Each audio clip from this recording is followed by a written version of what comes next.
Welcome, everybody. It's your girl Dolores, and I'm just a pink girl in my pink world here, everywhere, on every platform, except for TikTok. Boo you. But here is my good brother J News. J News, what do you got to say to the good people? Uh, it's been a week. A lot of things have happened in the pro wrestling landscape, and I feel like we are the right people to talk about it, Dolores. So, as per the usual, it is Sunday. It is now 1 p.m. Eastern Standard Time. You are here on the Hit the Ropes podcast. Good morning, good afternoon, and good evening, ladies and gentlemen. As I your good brother J News, and yeah, let's get the show on the road. And thank you to everybody who will be filing into the chat. Yes, ladies and gentlemen, this is the Hit the Ropes podcast, and guess what?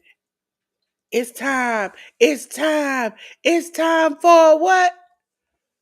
Review, ladies and gentlemen. Ladies and gentlemen, we're gonna start off with WWE as we normally do, and it was Raw. Ladies and gentlemen, it was Raw 1660 on the 17th on Netflix. We had a no holds barred match. Penta defeated Ludwig Kaiser. We had Dakota Kai defeat Ivy Nile. We had Jay Uso Yee defeat Austin Theory in 29 seconds. We had the LWO of Dragon Lee and Rey Mysterio defeat American May of Brutus and Julius Creed. And for the WWE Intercontinental title, Braun Breaker defeated Finn Balor. J News, did you see any of this and what did you think? I'll talk about the bits and pieces um that resonated with me. I know that it was a talking point on the internet when it came to the Jey Uso match versus Austin Theory. Jey Uso made a mistake during a live show, basically. That became a big deal for whatever reason. Accidents, mistakes, faux pas, they happen, folks. It happened on AEW TV this week. It happened on WWE TV this week. It happened on TNA TV this week. I Uh, just want to say that for the one I saw, the through the ropes, yeah, um he doesn't do that often. right. And my complaint is for those who were complaining, you are the same people who big up what's his name? I try to erase him from my memory. Mm. Top Dollar. Oh, AJ And for every now, time people clowned AJ for that spot as well or whatever. And but that's the thing. He messed up on live TV. yeah. Not once. He does this and messes up every time he goes through the middle rope. And I'm thinking to him, and when he goes off top where it's even worse. Mm, At a certain point, and that's why I say I don't want him on my TV because I get to see him uh do this stupid move that he can't do and he tries every time. That's what makes me angry with him. Hey Temple Creek Homestead and more. I that's what irritates me about him is mm, that you can't do this move. People are cheering for you to try to do the move that you never can do correctly. And when you do try to do it correctly and you almost hit it right, it's like I gotta cheer you for give you brownie points. mm.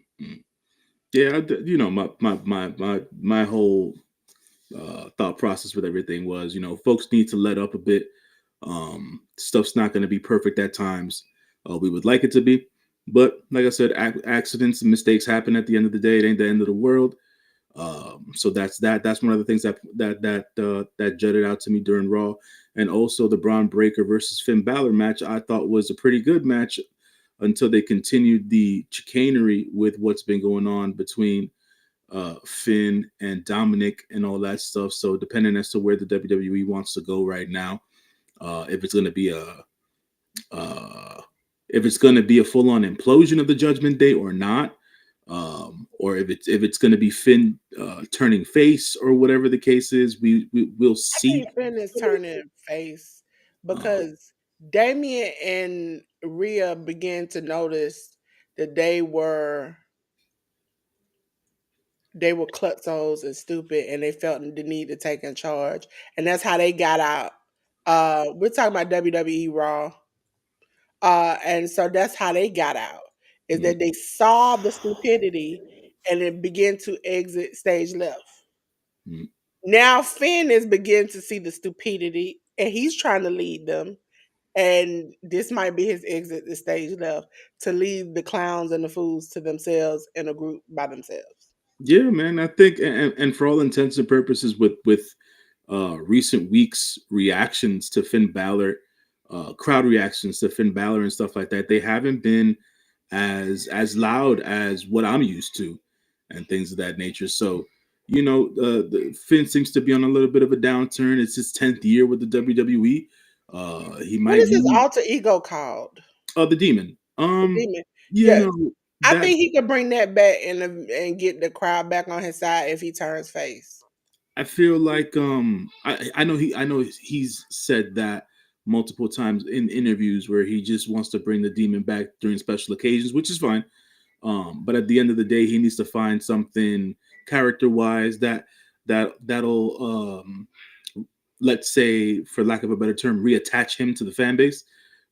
So I just don't like when he comes out to to the arena and stuff like that, and it's not as loud as it used to be and whatnot. Because Finn's still a hell of a performer, and and a tremendous talent. So I want him to continue to succeed. And I know he's on TV every week, but it just having weak crowd reactions, especially come up on TV, is not a good look. I would just like it to turn around for him specifically. Yeah, then you can eventually when I tried I respect this man after that Chris Van Vliet interview, but I call him Bobblehead. If Bobblehead JD came back, it could be like the three adults versus the three kids. Because Carlito can't act seriously enough. He just listen. Um, FYI, I'm an adult. Okay, I'm a grown adult. But as a kid, teenager, and semi-adult, I used to want to bite an apple and spit in somebody's face. Okay, because he made it seem so cool when he said, "I bite it." I spit in the face. When he said not cool, and he just wow. I was like, listen, I wouldn't do it to anybody I loved, but maybe an enemy. I might be like, I spit in the face, and it just wow. But it was just he was so cool, and then when he came back, it was like, oh my god, this is so great to him to be like, he's turning our truth, Yeah, and they're doing a lot of different types of comedy acts now on WWE TV, which I think, not to say that there doesn't need to be comedy in wrestling, because there always needs to be comedy in wrestling. I just always think that it doesn't have to be overdone. Nothing needs to be overdone. yeah, But in this case, with what Carlito's been doing with the Judgment Day, he's been their uh their comedic influence per se. Um, yeah. but I don't feel any way about it necessarily. But But I need them to we'll see. bring our truth back. I need them to bring our truth. I don't know what they're doing with Ron, but we'll see. We'll see. You know what? You know what you can use our truth as? Like somehow the main event people have like a mini feud, like one or two matches with somebody until they get to the main event of WrestleMania.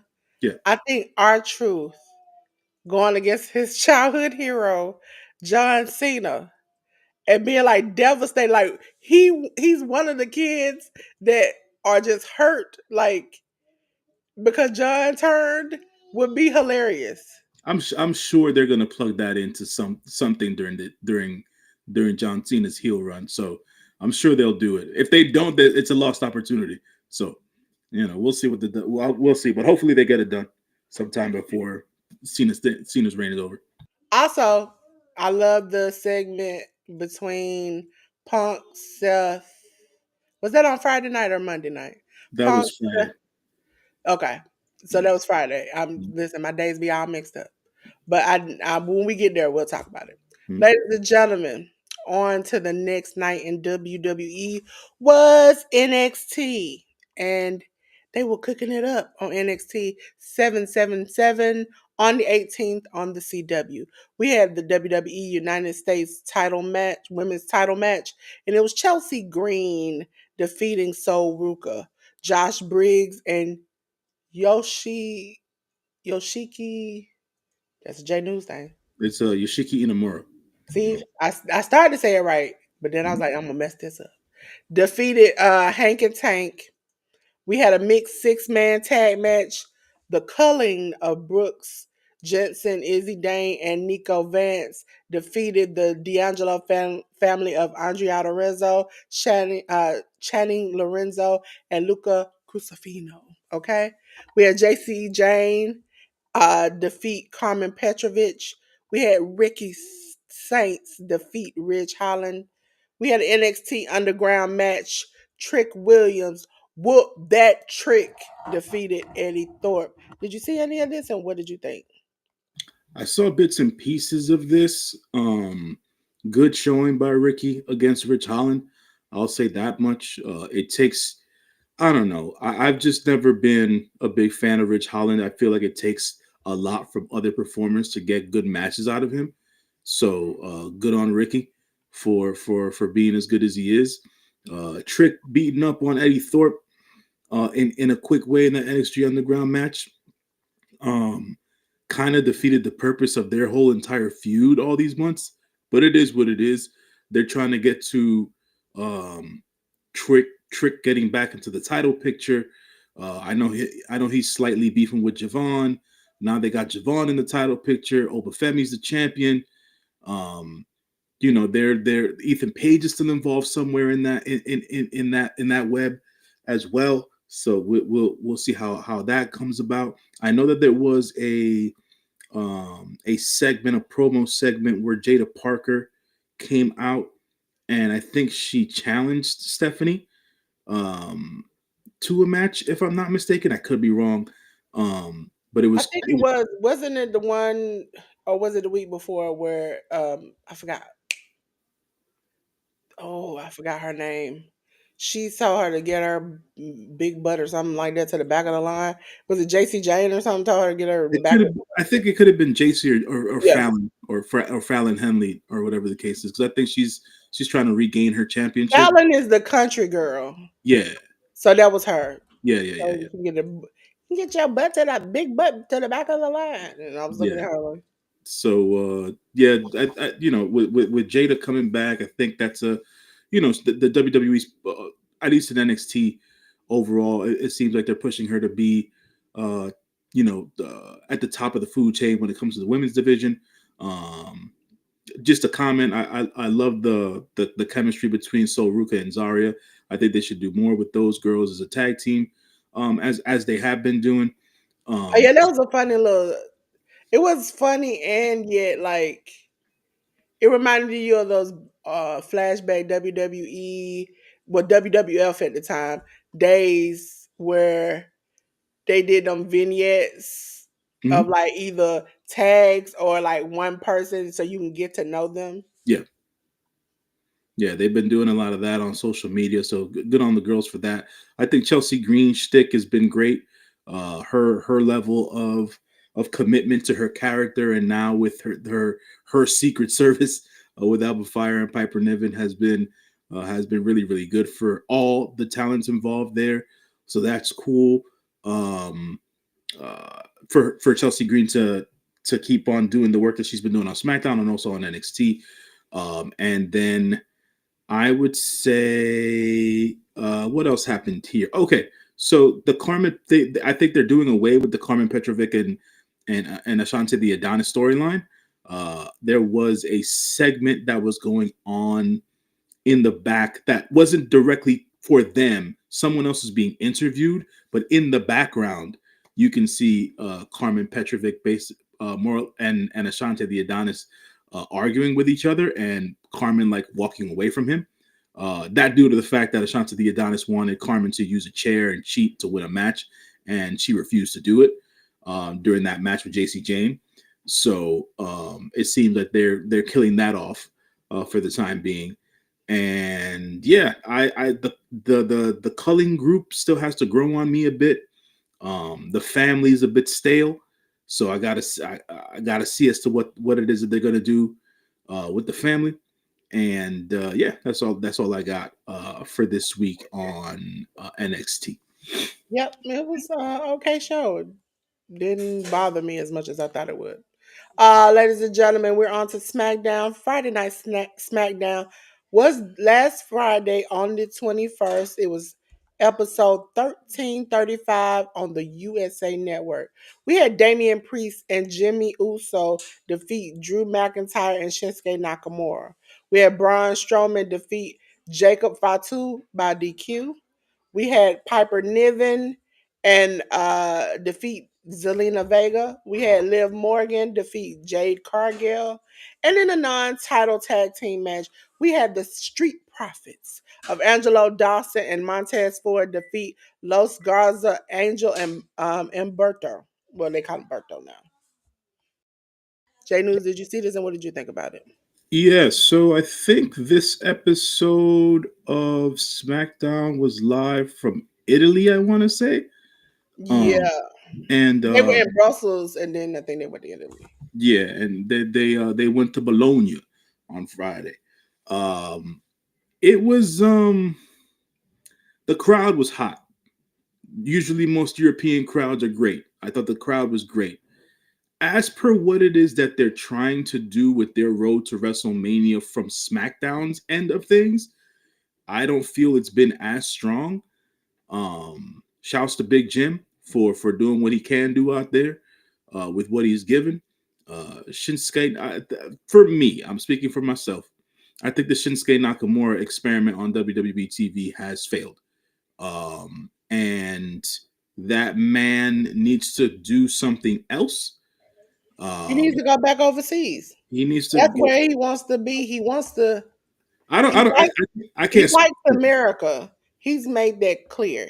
Yeah, He likes America. He likes surfing. He likes his freedom, but he does miss the style yeah. and the The pace of Japanese wrestling, and it that's what he likes. yeah, it's been very evident just in how things have moved for him. And he's been here for damn near 10 years. So it's not like he's new to this, you know what I'm saying? So it's just more evident now than it used to be before. Um, the Jacob Fatu storyline, which is intertwined with everything that's been going on with Solo and all that stuff. They're clashing now, and all that. Solo and Tama cost Jacob Fatu the match here against Braun Strowman. They thought that Jacob Fatu needed help. Well, technically, the referee didn't stop it when Tama got in. He stopped it When when Solo got in, yeah, Solo got in and punched Braun. exactly. So that's the problem. He had no heat towards Tama. Yeah, That whole promo afterwards, he yeah, didn't it have was any all heat Solo. towards Tama. Yeah. His whole soul energy was like, you know how like you let's just say you have an idol. You have an idol. We've had plenty of them in wrestling. And you find out they are a POS, okay? And then you like, but I looked up to you all my life. Prime example, J News know what I'm about to say. I used to love Johnny B. Bad until I found out he was not a black man. Mhm. And at that moment, it broke my heart. And I was like, my love for you turns to dislike, borderline hate. Okay? So now you look at this person and you like, you can't lead me properly. You can't do what you're supposed to do. Now you interfering in my stuff. Okay? I'm helping you. You ain't helping me. Uh Now it's time to leave. It almost mirrors what Solo kind of did to Roman. Right. It was more like, man, I've had to help you too many times. You've lost your belt. You're not doing what you're supposed to do. You just a sucker. Why am I still following you? I'm about to bounce. Yeah, so we'll see if that turns into some sort of a match going into WrestleMania, but that seems to be the storyline going into the future for the next couple of weeks at least. The Piper Niven versus Zelina Vega match. Zelina Vega losing to Piper Niven doesn't necessarily breed strong booking for Zelina Vega getting a title shot at Chelsea Green. which is I thought which is where I thought they were going. So there's that of that, and then uh, they did something to Selena Vega's entrance music, which a I lot was of shocked and people, amazed. including myself, did not like. So I guess they still have that group. I think they're called Def Rebel. Um, Still doing WWE entrance music, and it's really really bad at this point. That the WWE needs to do away with their partnership with those folks, because they're really not making any one of these. I think they did the same thing with Finn recently as well. Finn Balor, that is. They need to get away from these artists, because they're really deflating some of these talents' entrances. Because entrance music is important, man. Everyone knows that, especially when it comes to pro wrestling. Um, Liv Morgan versus Jade Cargill was an interesting tit for tat. Naomi got involved there. They're continuing that particular storyline. If folks pay enough attention to what's going on online as well with the characters, that is, Jade Cargill has as much of a beef with Naomi as she does with Bianca Belair. So everyone, well, not everyone, for the people that thought originally that Bianca Belair had everything to do with what happened to Jade Cargill, uh, excuse me, sorry, folks, that Bianca Belair had everything to do with what happened to Jade Cargill. Y'all, it seems like y'all were right, because Bianca Belair just out here ignoring Jade Cargill, and Bianca's over on Raw. She has no presence of mind to go back to SmackDown for the time being, as Naomi takes all the hits for what Bianca seems to have put together in the elaborate scheme of things. So Listen, when you know we're gonna have girl talk. When you have a friend, it could be a male or a female, not just girl talk, but it could be anybody talk. And you know, like for instance, if J.News said, "Hey, Dolores, we were hanging out," and J.News like, "Hey, this girl over here, she slapped me, okay? She just haul off to slap me, and she threatened me, and she kicked me." He knows me as a friend. It's time for somebody to catch a two-piece and a biscuit, okay? He already know that about me. He knows soon as he said the words, the unleash clicks off in my head and is ready to go. Okay? You know your friend and how to push them to either do something or say something. And so Bianca could have not done it, but she could have been the mastermind to sit behind and be like, she's taking your place. I told her I should do a tag team with you, and she said no, I should do it with her. She won't let you get the spotlight. Look how she just looked at you. And then as you keep going and going and going and you feed that beast, eventually she like, I got to eliminate her. And she probably did tell her, I should attack her. She'll be like, nah, girl, you shouldn't. I mean, if that's what you want to do. And then she just lets her go and do the dirty work while she sits back and is the mastermind.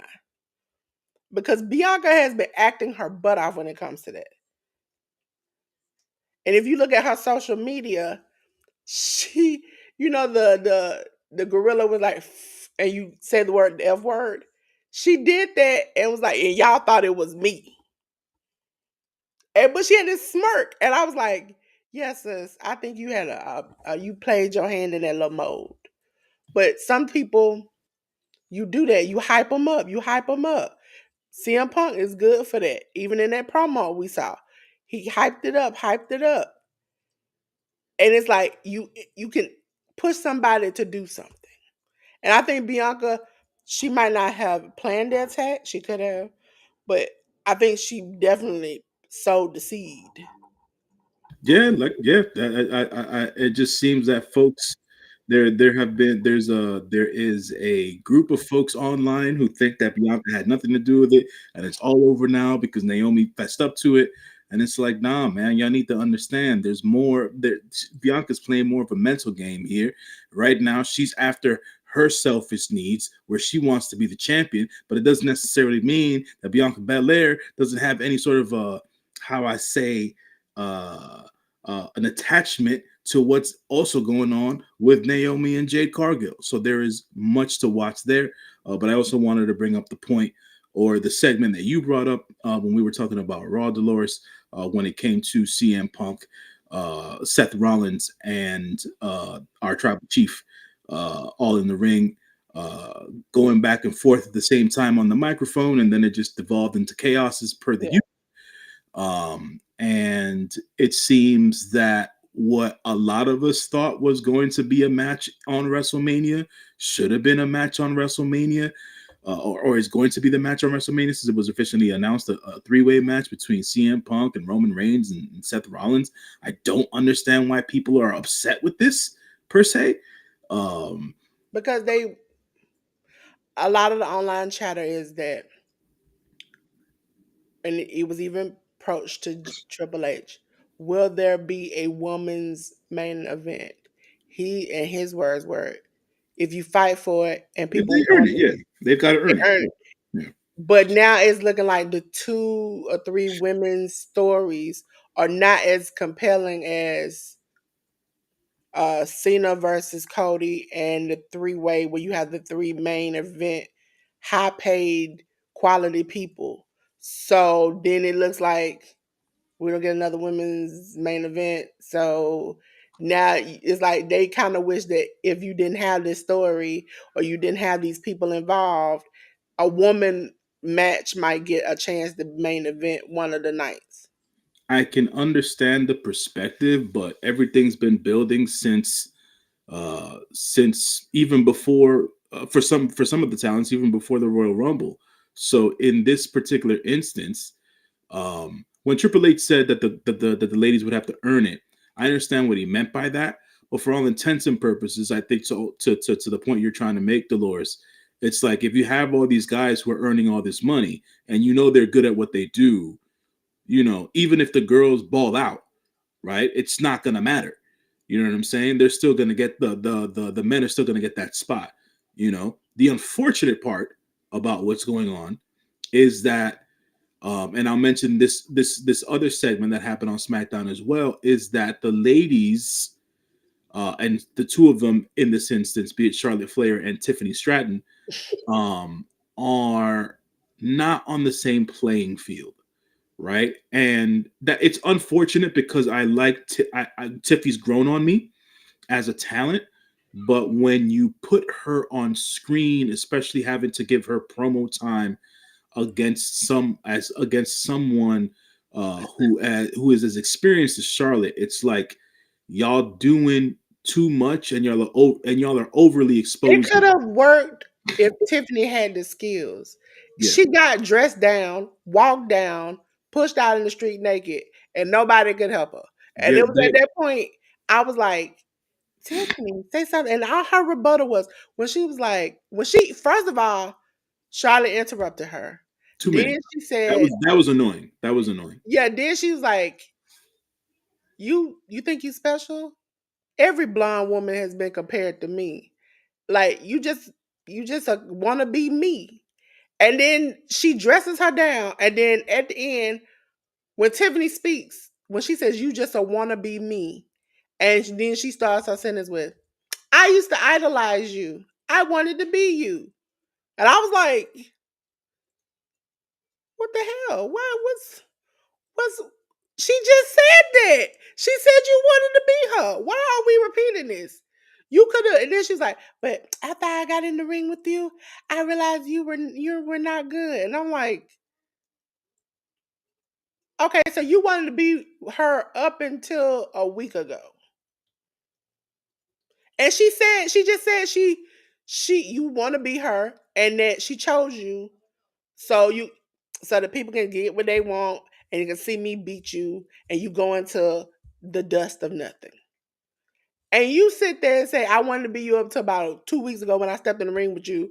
And then now I see you for who you are. And I'm sitting there saying, this is lame. Because I would like some realism in there. Ain't no woman gonna talk to me like that. And I come back, well, you were my hero. Until you kept stepping in the ring with me and said the things you said, it hurt my feelings. That's not what we're gonna do. Yeah, And at that point, it was a tough segment to watch. The point you made, where Charlotte was just continuously interrupting um Tiffany, and I understood the having the presence of mind to do that because she just feels like she's better than Tiffany, and I understand from a character standpoint how that comes off or how that's supposed to come off, but from a TV standpoint, it's like this is TV wrestling. We've had these kind of interviews before. You shouldn't be talking over each other, shouting over each other, or just um, overly, just talking over the next person or whatever the case is. In this sense, like this whole time they've been building this feud with Charlotte and Tiffany Stratton. Um, to your point, Charlotte's been dog walking her on the microphone and all that stuff, and it's not coming off as Tiffany's the underdog here. It's like this girl doesn't have a shot at this point. It's not that she's the underdog and people are gonna attach themselves to her and hope for her to win. It's like, well, Charlotte is that much better. So what's the point of watching this type feel? At least that's the perspective that I have on it. yeah, I Um, have the same perspective. And what made me feel that we're really, because I didn't like the segment, what really got me was I was like, maybe it's just me being over dramatic that she should have told her to shut up during the interruption. For those who don't know, I like a lot of stuff, pop culture stuff too. When I watched that Breakfast Club thing, when they had the in the media, like they talking it out, and Jess told that girl to shut up, and she said, "You're not gonna talk to me like this. You ain't gonna keep telling me shut up." That's the moment I'm like, "That's real life." And she's telling her, "You're not gonna talk to me like this," and she proceeds to get her point across. That's how it should have been in that promo. Is that she says, "Hey, you ain't gonna talk to me like this. I'm the champion. You ain't. You left. You got a bum knee." She could have went. She could have hit her targets, but instead she let her dress her down, agreed with the dress down she got, and then just proceeded on to what she was doing. I was like, this ain't worth it. And after that, I was like, I'm over it. yeah, they didn't. This wasn't executed. They did not execute this well. They did not. So yeah. Yep, and the Street Profits are still Street Profit. I love their vignettes online. I really do. I think if they can keep this up, I will be proud of them. I will be proud of them. Yeah, they're This in a whole good. Jimmy Uso stuff is making me sick. They're the profits are in a good spot right now. It took them long enough to get back to this particular spot. They're digging into a new a new wrinkle of themselves as characters and things of that nature. So it's fresh, it's new. So I can appreciate that. And we'll see as to where it goes, but hopefully they have a match on WrestleMania and they're not off of WrestleMania, um, because those tag team titles have been squandered at times over the years at WrestleMania. So hopefully the boys, with the good work that they've been doing, Yeah. get rewarded with something tangible at WrestleMania. So yeah, Yeah. And I also wonder, was it Monday or Friday? Because I can remember what day that Cena showed up. That promo Cena showed up where on Monday. Yeah, he showed up. Monday. Mhm. I wanted to point out that promo with Cody really was short, but it was impactful because it was like that man got booed. He got booed. They told him to get out of there. The nah nah nah, they hit him with that. But it was the fact that Cody essentially, after all of that was said and done, said to him, I just want to relay a message to you. I want John Cena to show up at WrestleMania. And then I was like, what you mean by that? Because like he's a bad guy. I was assuming he would be more like more evil, dastardly when he shows up to WrestleMania. And he was like, I want John Cena to show up at WrestleMania. Because Cena had went through this whole speech about why he turned against everybody. He was like, I want Cena. I don't want this whiny bee to show up in WrestleMania. And I was like, and it just walked off. And I was like, Cena was stunned. I was stunned sitting in front of my screen. I was like, okay, Cody, it looked like you the one turning heel at this point. But I always realize, and for I tell people all the time, watching Cody over the years, even when he was like baby face, he has heel qualities. And that means by any means necessary. And now that he got this title, he willing to kill, steal, and destroy to make sure he keep it. Yeah, I think I agree with that last sentiment about Cody Rhodes wanting to hold on to this title and things of that nature. I for one, I caught bits and pieces of John Cena's heel promo on Monday. I understood the motivation. I understood the points he was making, but for what it is right now, Sunday, March 23rd, it still hasn't landed with me yet. Yeah, it was kind of weak. His So, excuse was weak. That's why I thought when Cody called him a whiny little mhm, bee, it was like that's what it sounded like. He that's was what it sounding like sounded. a Yeah, he sounded like a whiny little bee. Like he was just like, I tried to support y'all and y'all didn't like me, and I came in here and it was just like as soon as he said whiny little bee, it clicked and that's what it sounded like. And immediately I could think of that meme, where they got the scrunched up face and the mm, tears rolling down the side. That's what I could think of. yeah. So I mean, we still have 4 weeks till WrestleMania, so there's plenty of time for the angle and the storyline to get better, or at least have for fans to be able to sink their teeth into with the John Cena side of things. So we'll see where it goes.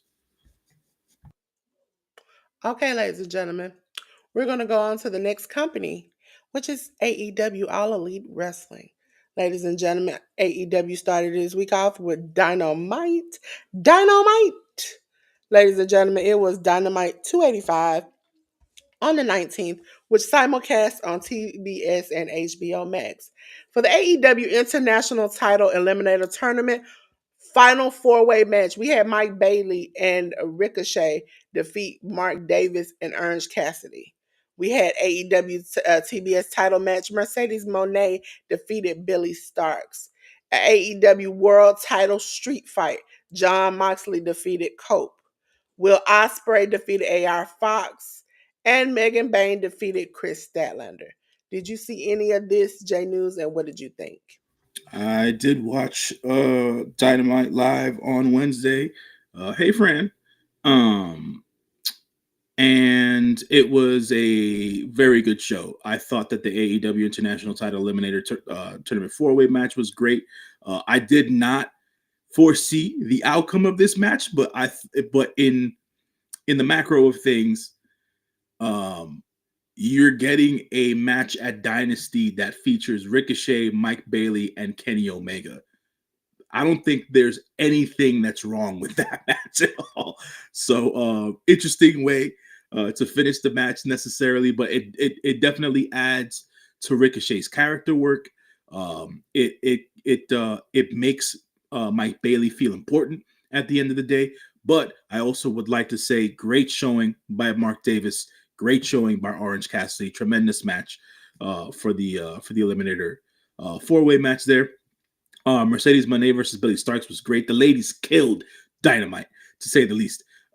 Mercedes Moné, Billy Starks. Billy Starks is 20 years old. She's just starting her wrestling career, and for her to be as good as she is in the ring is it's special. And Mercedes was able to have another banger match in the ring versus such a young talent, and it go as well as it did.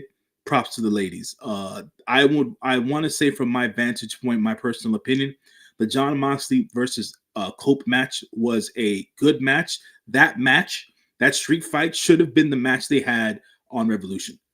That should have been the match they had at Revolution, and it should have ended there. But instead we got this rematch on Dynamite, which for one, from a storyline perspective, brought back the Death Riders as a group, Um, it also continues the branch storyline of Adam Copeland still having his beef with Christian Cage, as Christian Cage's um, wayward sons of Kip Sabian and Nick Wayne interfered in the match, um, and helped cost Cope the match during the street fight. Even though at the end of the day, there's no disqualifications in the street fight. Um, we saw the return of Marina Shafir. Willow came out to help with that, so I think that's going to be a match that we see down, hopefully sooner rather than later, between Marina Shafir and Willow Nightingale one-on-one. So there's that of it. Will Ospreay versus AR Fox was just a banger match to have a banger match, because they were in Omaha, Nebraska on Wednesday, or over the week, should I say. And there was a big time snowstorm and blizzard out there in that area of the United States. So a lot of talents weren't able to make it out to the show due to weather conditions and this of that nature. But Will Ospreay and AR Fox, they stepped up. They went out there. They had a banger. Cool match to see. And then the ladies closed out the night. Megan Bayne, Chris Statlander, those two beefy ladies went out there and they killed it, man. Another great showing for Megan Bayne. Another great showing in a loss for Chris Statlander. Tony Storm was at ringside on commentary, doing only what Tony Storm can do, bringing the level of entertainment that she does with her lewd and crass stuff as she does.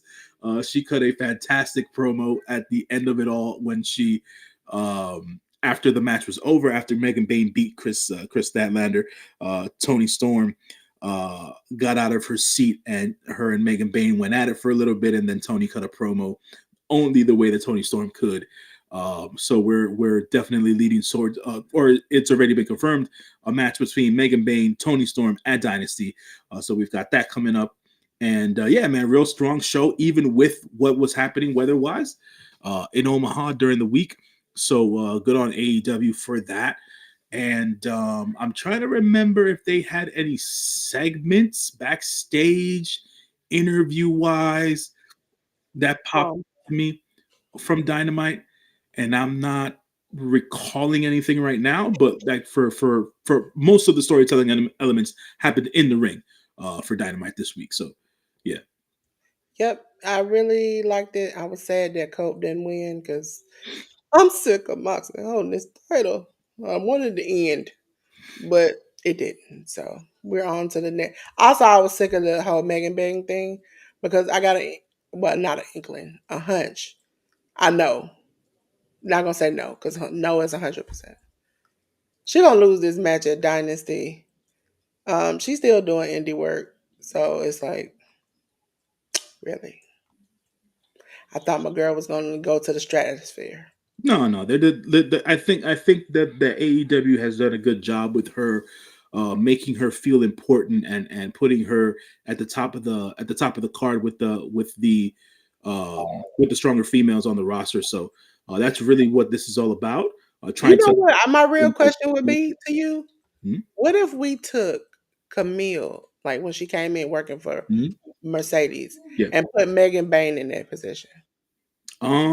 It wouldn't have worked as well the way that they introduced Megan this time around. I thought about that not too long ago, and I was a proponent of Megan Bain being Mercedes heater instead of Camille. But the way they've ended up presenting Megan Bain and where they thrust her in the women's division, I think has been a better outcome than what would have been if they put Megan with Mercedes. Um, but also, I would like to mention that during some sort of an interview that Tony Khan did during the week, they asked Tony Khan about Camille, and because you just brought her up, and Tony Khan said during the interview, when Camille comes back, when. So it seems like Tony Khan has plans for Camille. Camille does have a way to get herself back to AEW TV. It is plain as day from what I can see and tell. So we'll see if she does come back to TV and if she's able to grow on the AEW fan base.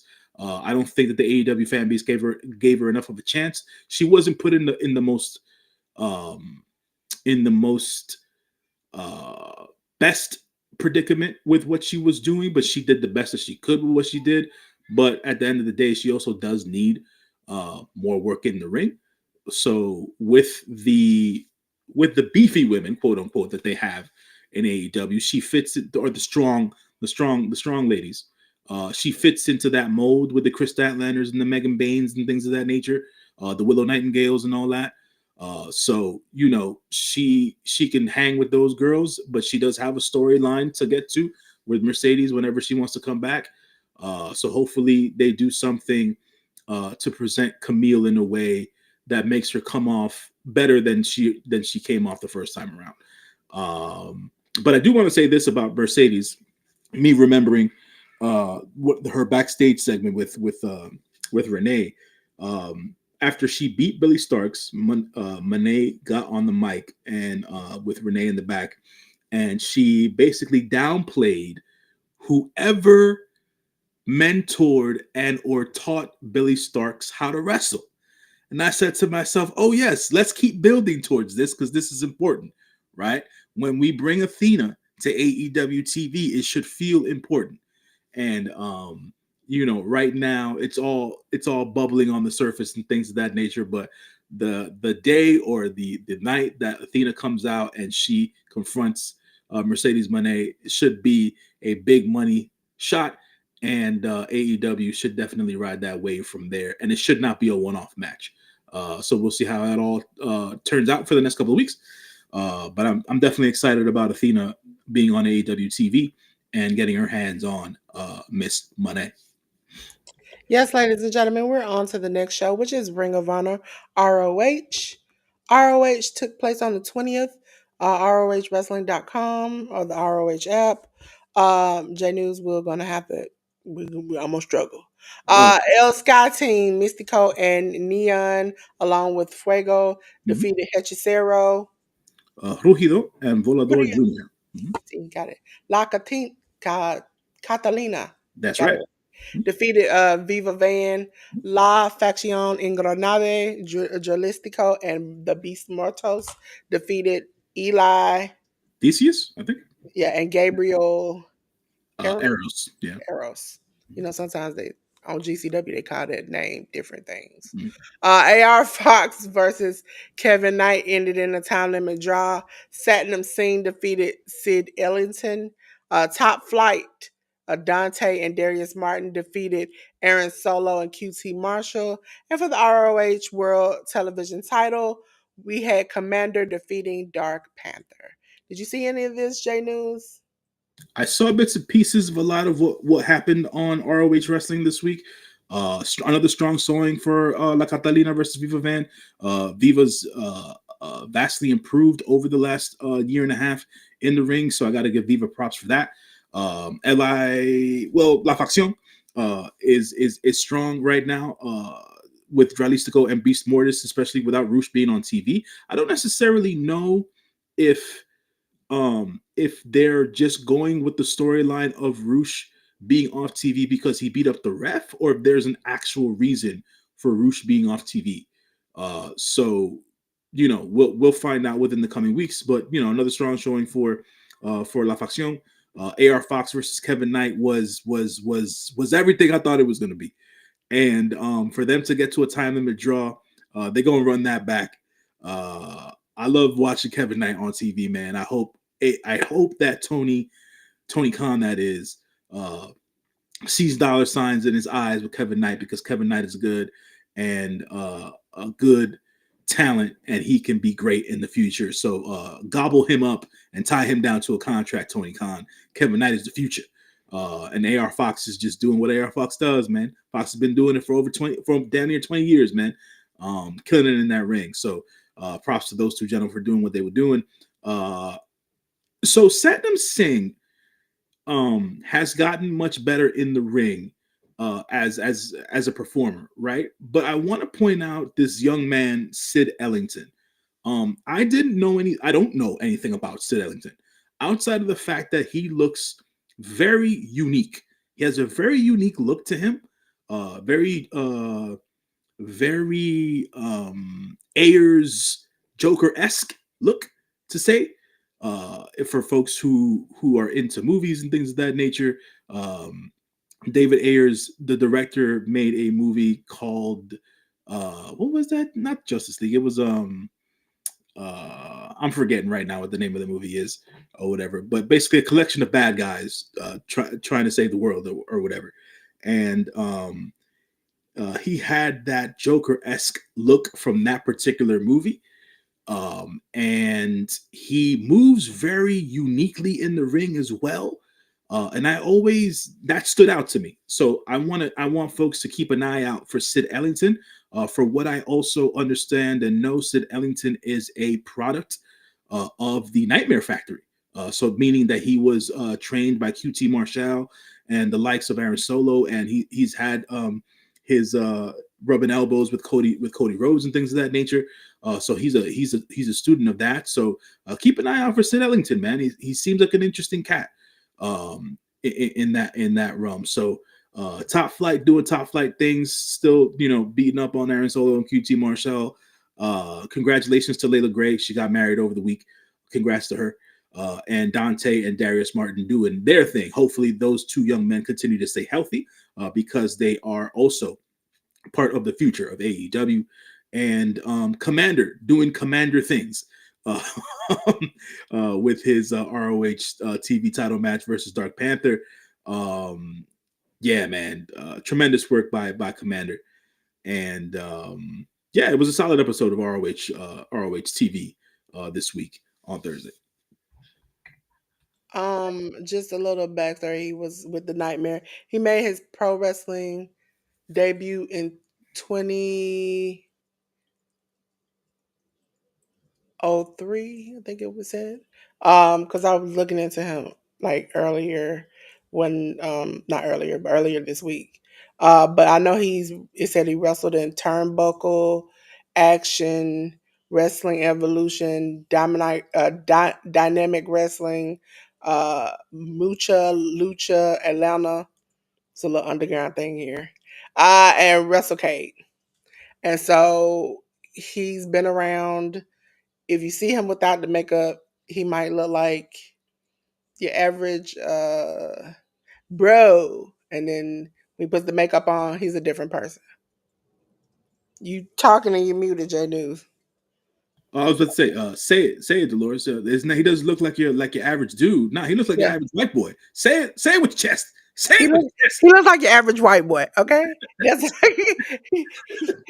I didn't want to be out like that, but J New want me to be a little hood, okay? He was just an average white boy. When we put the makeup Without the on, makeup, right? It's just he's just average, but with it, he's damn near supernatural at the end of the day. So that's what it is. That's you got to turn up when you become a professional wrestler. But like I said, keep your eyes out on Sid he Ellington. looked like he could marry what's her name? Abaddon. Oh God. That's what he looks like he can do. He can marry Abaddon. Okay, ladies and gentlemen, we're gonna go right into the next show, which was yesterday. We had Slam Dunk Saturday, ladies and gentlemen. We'll have Slam Dunk Sunday tonight. We'll talk about it next week. Ladies and gentlemen, it was Collision 85. Now, J News, I would like to say yesterday was Collision 85. That's right. Do you know they called tonight Collision 85? Yeah, because so basically it is one episode of Collision, but because they had to break it up into two nights because it's coming on after 11, that it's the same episode because it was all shot on the same night. So, there's really not much to do with that. So I will be talking about the next episode next Okay. week. Next week, that's right. I was like, because I can't see past the days. I'm still sick, y'all. I'm still struggling. I'm fighting a good fight over here. We had Hook defeat Matt Caster. We had the AEW TNT title match. Daniel Garcia and Adam Cole end in a time limit draw. We had Julia Hart defeat Queen Aminata, and the Don Callis family. Brian Cage, Konosuke Takeshita, and Lance Armstrong defeat Mark Briscoe, Powerhouse Hobbs, and Rocky Romero. I just want to say, y'all, anytime I see the word Rocky Romero, I assume that they already losing. You ain't right, Dolores. You ain't right. But to speak to this hour of television that came on last night, they did a cold open. It was Daniel Garcia versus Adam Cole already in the ring when the show turned on, when the show went live, quote unquote.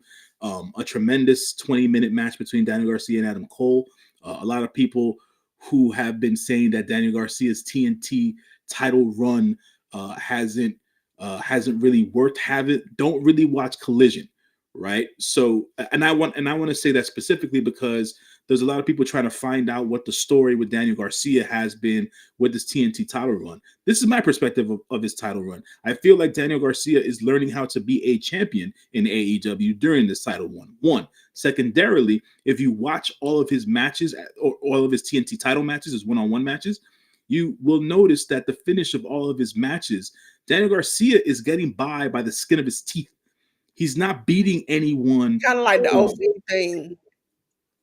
Yeah, yeah, he's getting by the skin of his teeth. But at the end of the day, those are still lessons that he's learning on how to beat maybe future future competition and things of that nature. So he's still considered a young, not considered. He's still a young wrestler. He's learning how to be a champion. He's getting by the skin of his teeth. It's semi heel-ish, but not so much in a sense because he's still a fan favorite, and we're going to continue this particular series of matches with Adam Cole, which I think is a good thing, because it seems like Adam Cole is going to be the one to dethrone Danny, and this might pivot Danny into a different character lane in the future, which is something that I think would be a good thing for him to try. But at the same time, these are all building blocks for him to get to that particular point. So I like what they've been doing with Daniel Garcia as TNT champion, and him barely getting by and barely getting these wins, because at the end of the day, luck's gonna run out, and he's going to need to learn how to really put these matches together and have real concrete wins and not these skin of your teeth wins. So I wanted to get that out of the way and describe that from my personal perspective. The ladies again did a tremendous job here. This was the third match between Julia Hart and Queen Aminata. I saw moves out of Julia Hart I had never seen. She got real technical in this match. Props to Julia Hart for continuing to learn and hone her craft inside the ring. Queen Aminata, what can I say about the Queen, man? She's just she's an incredible talent. She is a beautiful sister, and she deserves a lot more opportunities on TV. So I want to say that I don't necessarily know where the storyline between Aminata and Serena Deeb is going, but they seem to want to continue that particular storyline, because they had a quick backstage segment between Aminata and Serena Deeb before Aminata's match with Julia Hart, and it seems like they're also slowly converting or evolving Julia Hart's character now that she's no longer a part of the House of Black, but um, a part of the what's the name of the faction now with Brody and Murphy? The Hounds of Hell. There you go, Hounds of Yeah. Hell. So they're slowly evolving that character there. They've been really doing that since the whole Jamie Hayter giving Julia Hart credit for being a tough bitch type thing. And so instead of leaning into the spooky bitch shit, we're leaning into the tough bitch shit. So their words, not mine, but it is what it is in that perspective. So I want to see where they're going to be taking Julia Hart's character in the coming days, weeks, months, and things of that nature, and hopefully Queen Aminata continues to get more TV time. And the tag match to end all tag matches here at the end of it all was very entertaining, very high paced, very very AEW. So it was a perfect end to an AEW TV show that only lasted about an hour. So the Collision Slam Dunk Saturday was a slam dunk, and I hope that Collision Slam Dunk Sunday is a slam dunk as well. From Yeah, what I see, yeah. it looks okay. Ladies and gentlemen, I just want to say I give you props to Queen Aminata because listen, you can't come from an African or an African American household and be doing work, going for your doctorate, doing your stuff, and then all of a sudden just be like, I feel the need for speed and I want to be a wrestler. I secretly want to tell you I tried that when I was young. And my mama said, you want to do what? I said, I want to be a wrestler. And she's like, well, you better wrestle these homework. Okay. Here you go. Keep it moving. You're going to go to college. You're going to get a job. And I said, but that's a job. She's like, that's a job, not for you. And that was it. That was the end of my wrestling dreams. It was just pop out, over with. Two two shots in the head and it was gone. Okay. Uh Ladies and gentlemen, because listen, J.News, though, you can't tell your parents you want to be a living in an African American household. I would just African American or African, especially African. You can't live in your and you just say, I'm gonna be a wrestler. I think I'm like, wrestle who? Wrestle at work? You gonna wrestle to go to school? You're wrestle that. And that's exactly what I did. Ladies and gentlemen, we're on to the next show, which was Total Impact Wrestling. Okay? Total nonstop action, sorry. My mind went back. Whoa. Uh, Ladies and gentlemen, it was TNA Impact 1078 on the 20th on Access TV. Now, ladies and gentlemen, if you ain't never seen Access TV, this is how I go. I watch this show. I go to sleep. I wake up to some hardcore rock band from the 80s. Okay? Now, if you like hardcore rock band, Access TV is your thing. We had the Rascals, Trey Miguel and Zachary Wentz defeat the Northern Army of Judas Icarus and Travis Williams. We had Mike Santana defeat Mustafa Ali by countout. We had Lee Ying Lee and Zaya Brookside defeat Rosemary and Savannah Evans. Mance Warner defeated Mango. That man and his name still ain't got it. Elijah and Joe Hendry defeated the System of Brian Myers and Eddie Edwards. J.News, did you watch this? I hope you did. Only thing that made its way to my eyes from this show was Mike Santana versus Mustafa Ali. That's the only thing I would tell you to watch. Yeah, so outside of that, nothing else made its way to me. So yeah. So I'm the only one who hurt myself up here. Okay. I get it. I get it. I'll take one for the team. Okay. But I like J.News said, I would only go back and watch the Mike Santana Mustafa Ali match. We're on to my favorite show where the violence flows. It is GCW, Game Changer Wrestling, ladies and gentlemen. And we had so much fun. Okay? I don't think so many people on this thing had so much fun, but I did. It was GCW So Much Fun 2025 on the 16th on Trilla TV. That is an app, ladies and gentlemen. Pay about $10 a month. Get wrestling, get other sports, watch bare knuckle fighting. I watch everything. Gringo Loco defeated Austin Luke, Bobby Flacco, Charles Mason, Jack Cartwheel, and Marcus Mathers. Tony Deppen defeated Tyler Franks. Zeta Steele defeated Hunter Drake. For the JCW title match, Masha Slamovich defeated Matthew Justice. In the GCW tag team match, Garbage Daddies defeated the Batari of Kodama and Obarion. I think that's how you pronounce that name. In the 8-second match, Pero stomped Richard Holiday like he owed him money. That was it. That was it. In a six-way death match, we had Dr. Redacted defeating Synclope, Hoodfoot, and Jimmy Lloyd, John Wayne Murdoch, and Slad. Mr. Danger. Watch yourself now, because he the man right here. And Teriyaki versus the Cougar brothers of Atticus and Otis Cougar ended in a no contest. For the GCW Ultraviolet match, Matt Tremont defeated Beastman Okay? I had a good time on Ultraviolet match. You know, anytime there's blood shed, there's Dolores.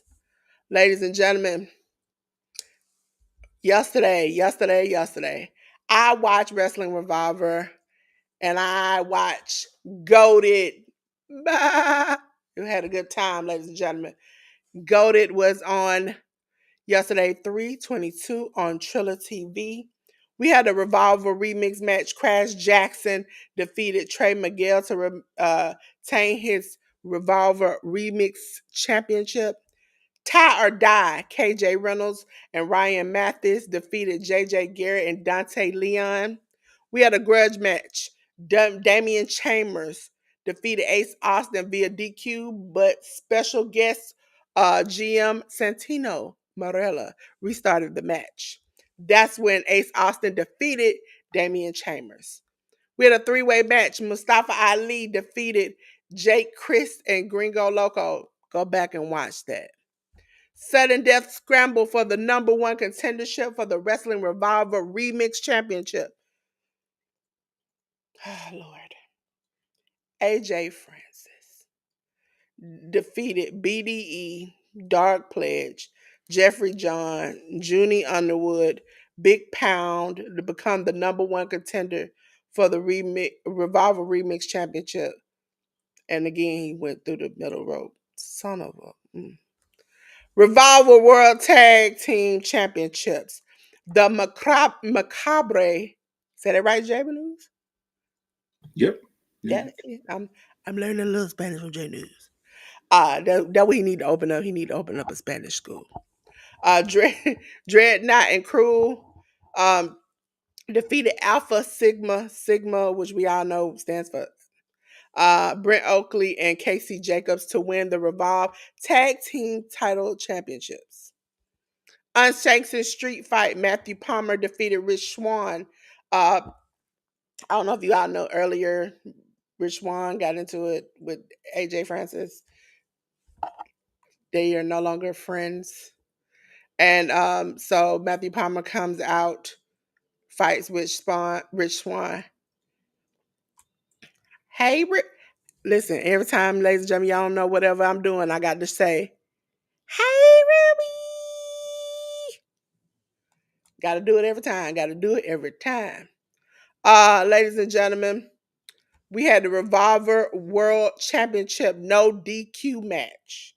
Myron Reed defeated Steve Macklin to retain his championship. Now, I want to tell you why this is important to me. Okay? Killer Kelly came to the ring with Steve Macklin because they are part of Red. And believe it or not, she left with Myron Reed, even though she, throughout the match, tried to stop him from winning. She ended up helping him by a good swift kick to the nuts. Yeah, And man, but people need to understand Myron Reed's her baby daddy. yep, I don't. I mean, but no, she's been beefing with him for I months. know. And then all of a sudden, the crowd, you should have saw the crowd's face when they started to full on tongue kiss in the middle of the ring. Yeah, I would imagine so. They were like, how could you? And I was like, he already did. He probably done tongue kiss some other things. Don't worry about that, okay? But she is no longer messing with Steve Macklin. So Myron Reed is the champion. He got his girl and his championship all in one day. Ladies and gentlemen, we're on to the favorite part of the show. I know. Listen, let me pull myself up here. I know y'all didn't come for me. Y'all came for J.News, okay? And this is the part where I give you J.News. So as I disappear, we are doing New Japan Pro Wrestling. Shin Nihon Pro Wrestling, New Japan Pro Wrestling, New Japan Cup 2025. It was the end of the cup this week, so we will walk into what happened and transpired this week on the 17th, which was the 17th was what, Monday. We had Big Coach Satoshi Kojima and Yuji Nagata defeat Hiroshi Tanahashi and Katsuya Murashima. United Empire Boys, Callum Newman, Great O'Khan, Jacob Austin Young, and Jeff Cobb along with TJP defeated Daiki Nagai, El Fantasmo, Jado, Oleg Bolton, and Toriano.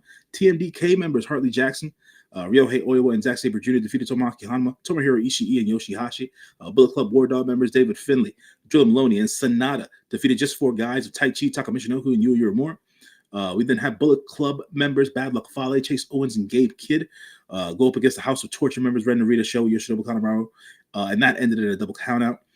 We then also had the House of Torture members of Dick Togo, Evil, and Yujiro Takahashi defeat LIJ members Bushi, Tetsuya Naito, and Yota Tsuji.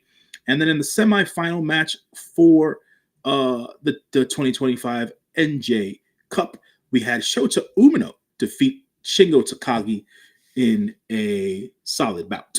On the 20th, we had the New Japan Cup Finals. We had the pre-show tag team match, which was Tomohiro Ishii and Toriyama defeating Katsuya Murashima and Yoshihashi. For the New Japan World Television title match, we had El Phantasmo going up against a surprise opponent. The surprise opponent ended up being TJP. TJP was flanked by the Great O'Khan.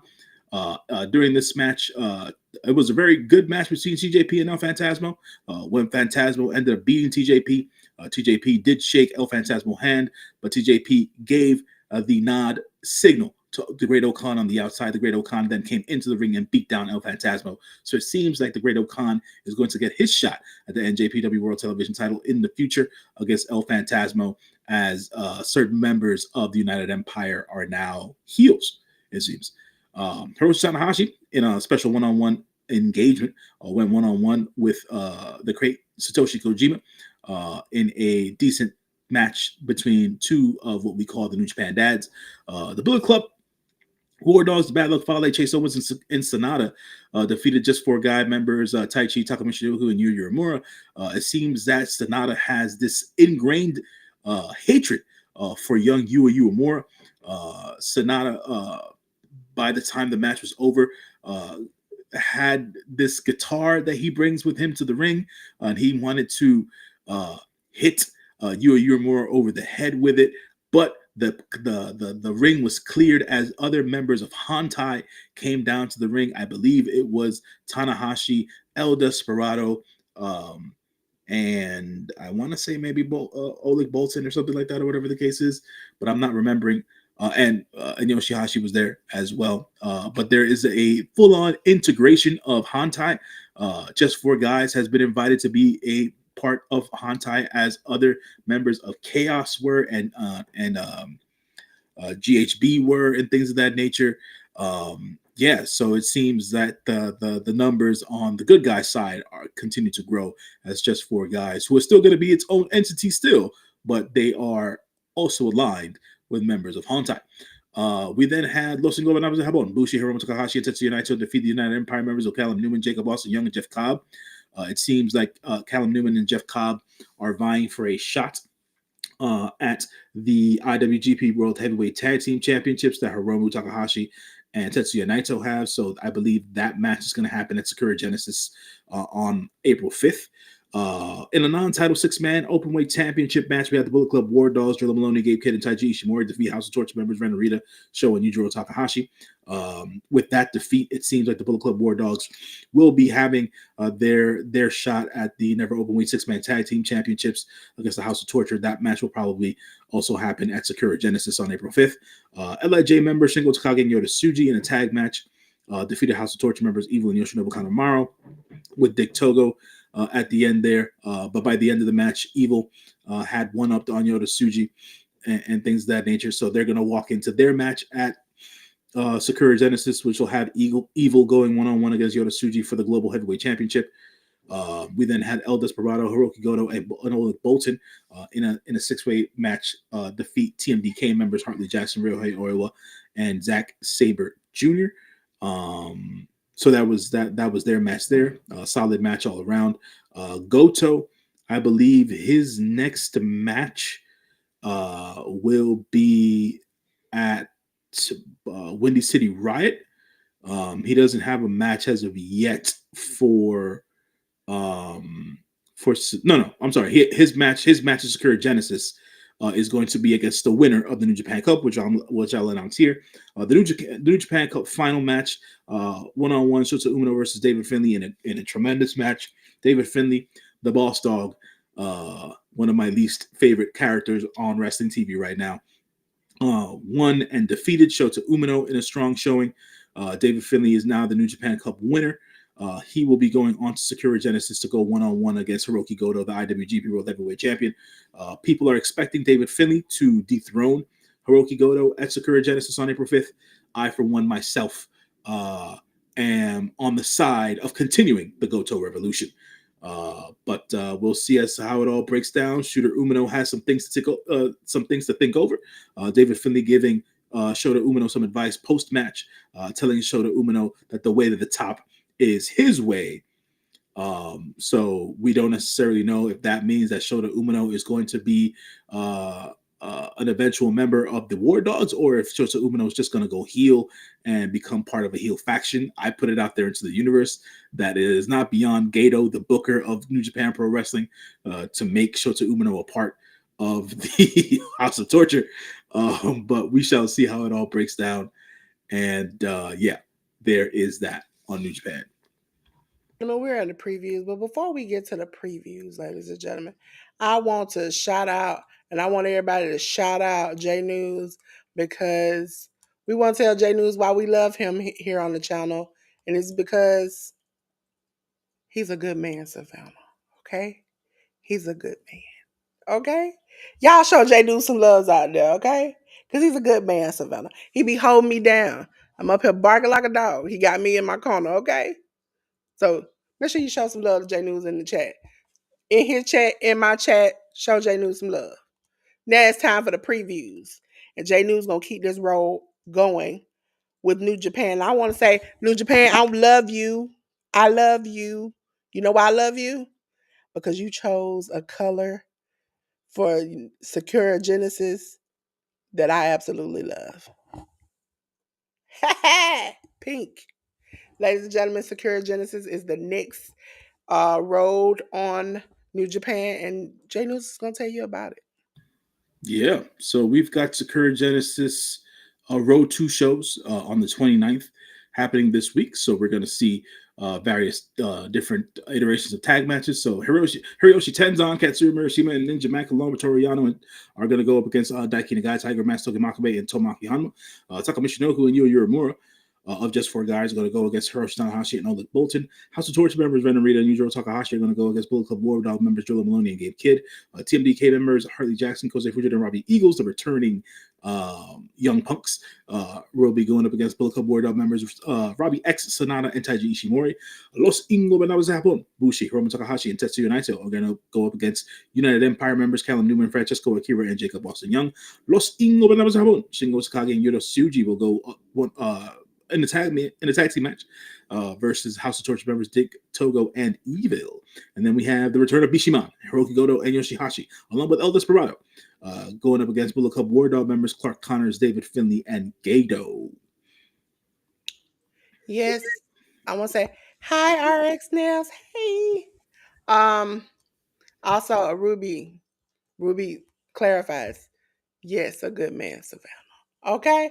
So, ladies and gentlemen, we're gonna go into my favorite place other than just mainstream, just indie wise.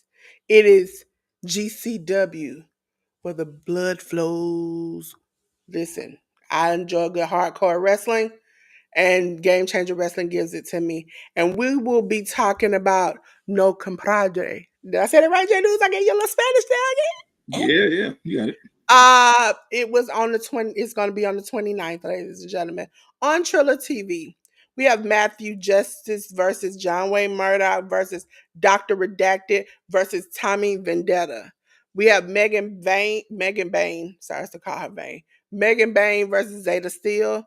Dante Leon versus Jack Cartwheel. Gringo Loco versus Atticus Cougar in a GCW Ultra Violent title match. Matt Tremont versus Mance Warner. And for the GCW World title match, we got my boy Effie versus Micro Man. We've talked about this. Micro Man is 2.2 feet tall. He has to be lifted to get into the ring. I can't wait to see this because you know how Effie is. Effie is the proprietor and the pusher of Effie's Big Gay Brunch, which I'm not for sure I will be doing this year, but if I do it, I will cover it and we'll have a good time. Hopefully I can get Ruby back on like we did last year and we just have a great old time. But yes. So now for the ladies, again, you get to see this face right here. J.News, New Japan Pro Wrestling. We have another Road 2 show, if I'm not mistaken, here. Going into The what's date the date would be on the 30th. the 30th, right? So the night after. Okay, so we have other makeshift tag team matches here. So we have Hiroshi Tanahashi, Katsuyori Murashima, Ninja Mack, and Ola Bolton go up against Daiki Nakai, Tiger Mask, Soki Makabe, and Tomoaki Hanma. Hiroshi Tenzan and Toru Yano go up against House of Torture members Ren Arena and Yujiro Takahashi. Takuma Shinoku and Yu Uemura of Just Four Guys go up against Bullet Club War Dog members Drilla Maloney and Sonata. TMDK members Hartley Jackson, Kosei Fujita, and Robbie Eagles go up against Bullet Club War Dog members Cape Kid, Robbie X, and Taiji Ishimori. Los Ingobernables de Japón. Bushi, Hiromu Takahashi, and Tetsuya Naito going up against United Empire members Newman, Callum, that is Callum Newman, Francisco Akira, and Jacob Austin Young. LIJ members Shingo Takagi and Yota Tsuji go up against House of Torture members Dick Togo and Evil. And then we have the return of Bishiman, Hiroki Goto, and Yoshihashi, along with El Desperado, going up against the Bullet Club War Dogs of Clark Connors, David Finley, and Gato. Ladies and gentlemen, I'm sad to tell you that is the end. Okay? But we also have the spotlight. Yes. I know y'all saying Jay News is supposed to do his spotlight. He didn't give it to me, but I came up with a good spotlight, ladies and gentlemen. It kinda is not wrestling, but is wrestling. Because, ladies and gentlemen, I am going to give my spotlight of the week. Let me pop it over. There we go. I don't want me big, I want me small. There we go. My spotlight of the week is my brother, because sorry, went too fast. My brother, because it's his birthday today. Happy birthday, George. Hope you have so many more. But when it comes to wrestling, we are a wrestling family. And my little brother was a wrestling fan as a little kid. And because I am the oldest out of the two of us, and I am 12 years older, I let that man do things like chop me in the forehead, great Khali style. Um, I let him forearm elbow drop, um, punch. I let him do all that. Okay, and now it's ironic because my nephew and them love to wrestle, so it's full circle. He gets to experience the pain I felt when you get an elbow drop out of nowhere. Okay. But I appreciate him. I love him. His favorite color is green. So if you all saw the video today, it was green, everything. I had my little pops of pink here and there. But I love and appreciate him. He's my Ruby has a Bob the Builder, which is her brother. I call her brother Bob the Builder because he can do anything. I have my mini version of Bob the Builder, and it's my brother George. And so I really appreciate it. For those who are wondering, who've been on my channel long enough, yes, my brother is named after my granddad. I am somewhat named after my grandma. So they were Lois and George, and now it's Dolores and George. And so we are a tag team duo, okay? Don't make me have to come for you, okay? So that was my spotlight of the week. Bring back J News up here. Get back in the studio. So J News, I'm gonna let you go, and I was prepared today. I was very much prepared. To see, sometimes J News, I do listen, okay? And I do my homework ahead of time. Okay? And today's hood saying is, hey yo, quit playing and get help. My good brother J News got the movie reviews on lock, and he'll get your body right too. From the screen to the gym, he got you covered. So if you ain't know, now you do. Go mess with J News. Okay? Interesting. Yeah, folks, another week. episode 27 here on Hit the Roast podcast. As you can see, my QR code here to my right, your left, probably. Um, it it's got my link tree in there, which links you to my letterbox account, which has my written movie reviews. uh, my plan is to get back to the theater this week and watch a couple of flicks that have been out for a couple of weeks. So I'll be writing up my reviews and putting my star ratings up there this week. So check me out on there. Also, you can check me out right here every Sunday afternoon, 1 p.m. Eastern Standard Time with the lovely Dolores. Hit the Roast Podcast. You can also check me out on Twitter and Instagram at John LYFNMG. You can check me out uh, audio only with my old podcast on whatever um, podcast distributors you might have, be it Amazon Music, Google Podcast, Apple Podcast, whatever the case is. What you see there, John L., your friendly neighborhood moviegoer, is the name of the podcast. So there's audio only podcasts you can check out there as well. And you can also catch me on True Heel Heat, depending as to whatever it is that New Japan has shows coming up. We always do previews and reviews. So the next time I'll be on True Heel Heat will be next Wednesday as we preview um, the Sakura Genesis shows for the 4th and the 5th. And then we'll do the review after that, and then we'll also do the preview for the Windy City Riot show, which is going to happen on April 11th. So check me out on True Heel Heat there as well. But as always, folks, thank you for chiming in on the chat and showing love and participating here during the live stream. And that is it for me, your good brother J.News. Yes, yes, yes, ladies and gentlemen. Now it's time for me and J.News to present the Hit the Roast podcast on Spotify, iHeartRadio, and Amazon Music as of now. Ladies and gentlemen, all episodes up until today are finally up on each on the platforms. Come and enjoy us, please subscribe. We're asking everybody to come scan this and join us on all our social media so we can get them up, so we can go live and give you insights and do little inside baseball things, because we're trying to grow the podcast, and eventually the podcast might grow into just an individual thing itself on an individual channel. You never know. But right now we're enjoying that you all can see us on J News and my channel. But we also have social media specifically for the Hit the Roast podcast.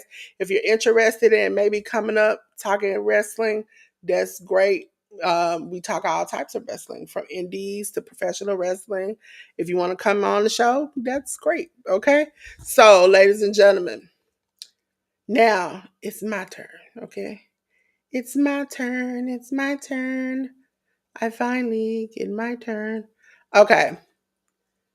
Hi, I'm Dolores. Let me get the caption off of J News, because I'm not him. I ain't take you from the movies to the gym. I probably take you to the computer and to a good restaurant that delivers. That's the best I can give you.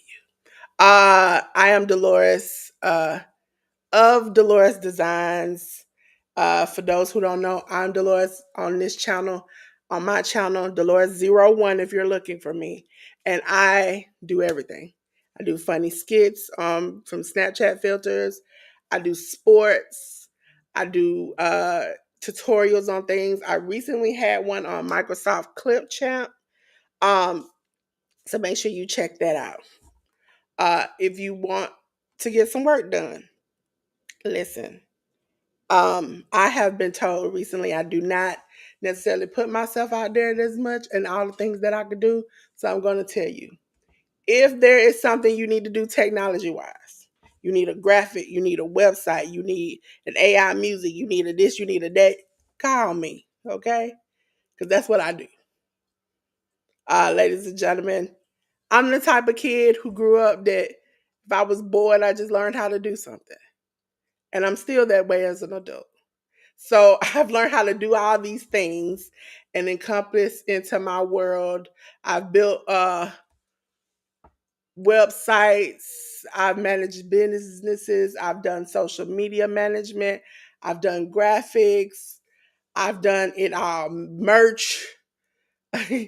I have a Cricut, I do DIY stuff. You name it, I can do it because it's me, it's Dolores, and I'm smart, ladies and gentlemen. Uh, ladies and gentlemen, you can catch the Hit the Roast podcast here on my channel along with J.News' channel at 1 p.m. Eastern Standard Time every Sunday. Okay, and if we're not going to be here on Sunday, like we have a special episode coming up after WrestleMania, we will let you know way in advance. For those who are looking for Dolores' raw reaction, sorry, this is on hold. It wasn't even supposed to go past one episode or one show, but it did. And so right now I am in the process of trying to get better. As you hear, I'm still sick. Got a lot of procedures, got a lot of things I got to do. So I have to maintain and focus on me at this point in time. As far as if you all have not heard, not doing Canva anymore. Okay, on the channel, you can reach me at the email and the phone number, which is also in the link tree. You can book with me to have a consultation to figure out where you want to go from here, whether it's social media or me teaching you Canva or whatever. On my link tree is my booking site. Okay, the reason why I say this is that, ladies and gentlemen, this social media has been an investment for me. Okay. I know I wasn't getting money back because I'm not really wanting to be monetized. But when you put hundreds and hundreds of dollars into something and you nobody cares to even ask you what it is or how you do it, um, yet they want this information free and they want you to do it for free. You get to a point where you're like, is this investment worth it? And for me, teaching Canva online steadily, weekly, sometimes daily, if you go back to some of the Canva tutorials I had that were daily Canva tutorials, it was not necessarily worth it anymore. And so, with that, I really am at a place in life where I believe things come to you at the time they're supposed to. I am supposed to be here. I'm supposed to be here with J News. We have been through another show. We've came over here. We've having a good time. We're enjoying ourselves, and this is where I want to be. So this right now, other than my little mini shorts and maybe if I'm bored and I've learned how to do something, I will do a tutorial on it. But this right here is going to be the only steady thing that is on this channel live on Sundays. Um, and we're going to try to keep it that way. This is what makes me happy. This is what I like to do. This is where I get people come in like RX Nails or the Educated Natural or Tampa or Ruby or ARD or Tori's Brain or whoever that's links are dropping in the chat that I know come here to support me and to honestly get to know the things that I get to know. So I appreciate that and I appreciate you all. So with that being said, yes, Ruby says my shorts are crazy. They are. They really are. J News, if you ain't seen them, I've been egg. I've complained about being. Let me put J News back up here. I've complained about not having seasoning. I ran away one time because I saw how they did my brother. They put him in a pan with no seasoning, and I'm like, a life without seasoning, is it really a life? I mean, I just want to know. Um, Interesting. Interesting. It's a very listen, introspective thought. yeah, because it was just an egg. I mean, it was an egg sizzling in grease. Mm. I mean, and like the short says, you ain't gonna put no salt, no pepper, no cheese, no nothing. You just gonna let me bubble like this? What kind of beast are you? Okay, what kind of beast does that, J News? Uh, you know, I can name a beast. everybody's got their preferences. Yeah, a non-melanated beast. seasonings don't come past. Have you seen this lady? I think the boy's name is Josh, and I don't forgot his mom's name. And they became famous because she was making meals that had no seasoning. Interesting. No, I don't. No, I've never come across that. Them things was nasty. They were nasty. And then some of the TikTok creators started to travel and go down there and make meals with her that had seasoning and bought her seasoning. Mm. And to see her embrace seasoning is a miracle in itself, J.News. Well, it's just different. It's different. It's I know different. Ruby used seasoning. She know how to cook.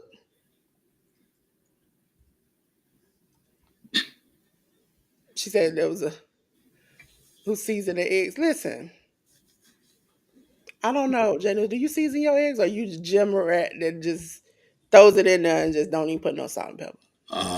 If I may be so bold to tell people that I am one of the few people you'll ever know on this planet who doesn't do two things that most gym goers do. I don't eat eggs and I don't drink coffee. So What? do with that what you will. What? So, yeah. Listen, J.News, you hurt me. You hurt me. But he's still a good man, Savannah. He's just a good lean man, Savannah. I don't know. Okay, ladies and gentlemen, it's time to get out of here. I'm gonna get out of here real quick. And what I'm going to say is, ladies and gentlemen, boys and girls, children of all ages, it's getting hot in here. You see me, the sun burning. I'm on fire, J.News. Lord have mercy. Help me, please. Help me, please. But J.News, I think I got one thing that might cool us off. And Mm, it's if I cut the lights out. there it is. Listen, I appreciate Ruby. I appreciate everybody who's been here today. Thank you for supporting the Hit the Ropes podcast. And until then, we want to tell you peace.